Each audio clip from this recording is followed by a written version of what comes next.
ದೋಸೆ ಹಿಟ್ಟನ್ನ ಉಪಯೋಗಿಸ್ಕೊಂಡು ಪಡ್ಡು ಮಾಡೋದು ಸಾಮಾನ್ಯವಾಗಿ ಎಲ್ಲರಿಗೂ ಗೊತ್ತೇ ಇದೆ. ನಾನಿವತ್ತು ಡಿಫ್ರೆಂಟಾಗಿ ಇಡ್ಲಿ ರವೆನ ಉಪಯೋಗಿಸ್ಕೊಂಡು ಮೇಲೆ ಕ್ರಿಸ್ಪಿಯಾಗಿ ಒಳಗಡೆ ಸಾಫ್ಟಾಗಿರೋಂತಹ ಪಡ್ಡೂನ ಯಾವ ರೀತಿ ಮಾಡೋದು ಅಂತ ತೋರಿಸ್ಕೊಡ್ತಾ ಇದ್ದೀನಿ. ಅದಕ್ಕೂ ಮುಂಚೆ ಯಾರೆಲ್ಲ ನನ್ನ ಚಾನಲ್ನ ಇನ್ನೂ ಸಬ್ಸ್ಕ್ರೈಬ್ ಮಾಡಿಲ್ವೋ ಸಬ್ಸ್ಕ್ರೈಬ್ ಮಾಡ್ಕೊಳ್ಳೋದನ್ನು ಮರಿಬೇಡಿ.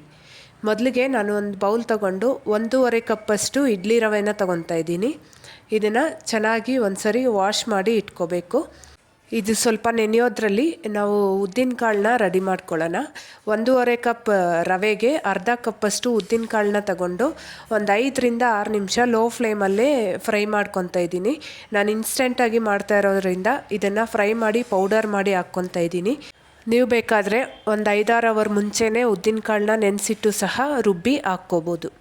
ಉದ್ದಿನ ಕಾಳೆಲ್ಲ ಚೆನ್ನಾಗಿ ಫ್ರೈ ಆದಮೇಲೆ ಒಂದು ಸ್ವಲ್ಪ ತಣ್ಣಗಾದಮೇಲೆ ಇದನ್ನು ಚೆನ್ನಾಗಿ ಪೌಡರ್ ಮಾಡಿಕೊಂಡು ಈ ರೀತಿ ಸ್ವಲ್ಪ ಜರಡಿ ಆಡಿಕೊಂಡು ಹಾಕ್ಕೋಬೇಕು. ಸಾಮಾನ್ಯವಾಗಿ ದೋಸೆ ಹಿಟ್ಟು ಉಳಿದಿದ್ದಾಗ ನಾವು ಪಡ್ಡು ಮಾಡ್ಕೊತೀವಲ್ಲ, ಈ ರೀತಿ ಇಡ್ಲಿ ರವೆನ ಉಪಯೋಗಿಸ್ಕೊಂಡು ಪಡ್ಡು ಮಾಡಿದಾಗ ಅದರ ಟೇಸ್ಟ್ ಸಹ ತುಂಬ ಡಿಫ್ರೆಂಟಾಗಿರುತ್ತೆ. ಮೇಲೆ ಕ್ರಿಸ್ಪಿಯಾಗಿ ಒಳಗಡೆ ಸಾಫ್ಟಾಗಿ ತುಂಬ ಚೆನ್ನಾಗಿರುತ್ತೆ. ಖಂಡಿತ ಟ್ರೈ ಮಾಡಿಲ್ಲ ಅಂದವರು ಒಂದು ಸರಿ ಟ್ರೈ ಮಾಡಿ ನೋಡಿ. ಈಗ ಈ ಹಿಟ್ಟಿಗೆ ಸ್ವಲ್ಪ ಸ್ವಲ್ಪನೇ ನೀರು ಹಾಕ್ಕೊಂಡು ಇಡ್ಲಿ ಹಿಟ್ಟಿನ ಅದಕ್ಕೆ ರೆಡಿ ಮಾಡ್ಕೋಬೇಕು. ನಾನು ಬೆಳಗ್ಗೆ ಟಿಫನ್ಗೋಸ್ಕರ ರೆಡಿ ಮಾಡ್ತಾಯಿದ್ದೆ. ಸೊ ನೈಟೇ ಇದನ್ನು ನೆನೆಸಿ ಇಡ್ತಾಯಿದ್ದೀನಿ. ಇಟ್ಟು ಒಂದು 8 ಅವರ್ಸು ಫರ್ಮೆಂಟ್ ಆಗೋದಕ್ಕೆ ಬಿಡಬೇಕು. ನೋಡಿ, ಬೆಳಗ್ಗೆ ಆಗೋಷ್ಟರಲ್ಲಿ ಚೆನ್ನಾಗಿ ಹಿಟ್ಟೆಲ್ಲ ಉಬ್ಬಿ ಬಂದಿದೆ.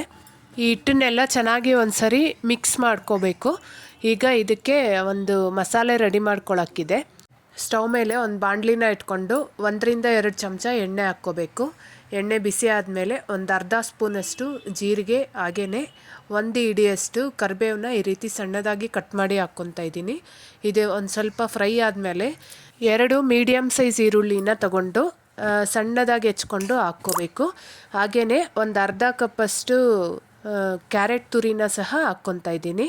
ಹಾಗೆ ಖಾರಕ್ಕೆ ತಕ್ಕಂಗೆ 3ರಿಂದ 4 ಹಸಿಮೆಣ್ಸಿನ್ಕಾಯಿ ಸಹ ಸಣ್ಣದಾಗಿ ಕಟ್ ಮಾಡಿ ಹಾಕ್ಕೊಂಡು ಈ ಈರುಳ್ಳಿ ಕ್ಯಾರೆಟ್ ಎಲ್ಲ ಎಣ್ಣೆಯಲ್ಲಿ ಚೆನ್ನಾಗಿ ಸಾಫ್ಟ್ ಆಗೋವರೆಗೂ ಫ್ರೈ ಮಾಡ್ಕೋಬೇಕು.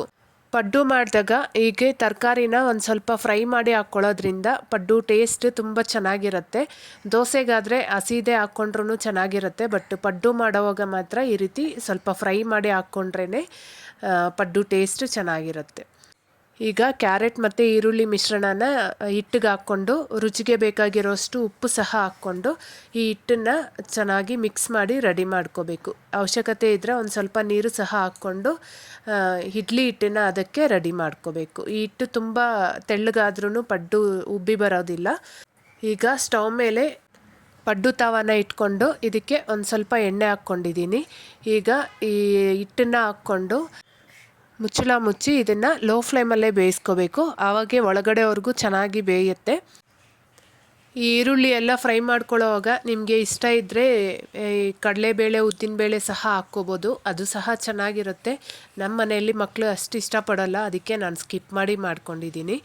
ನೋಡಿ, ಒಂದು ಕಡೆ ಪಡ್ಡು ಚೆನ್ನಾಗಿ ಫ್ರೈ ಆಗಿದೆ, ಒಳ್ಳೆ ಕಲರ್ ಸಹ ಬಂದಿದೆ ಅಲ್ವಾ. ಇದೇ ರೀತಿ 2 ಕಡೆ ಸ್ಟವ್ನ ಲೋ ಟು ಮೀಡಿಯಮ್ ಫ್ಲೇಮಲ್ಲೇ ಇಟ್ಕೊಂಡು ಮಾಡಿಕೊಂಡ್ರೆ ಒಳ್ಳೆ ಟೇಸ್ಟಿಯಾಗಿರೋಂತಹ ಪಡ್ಡು ರೆಡಿ ಆಗುತ್ತೆ.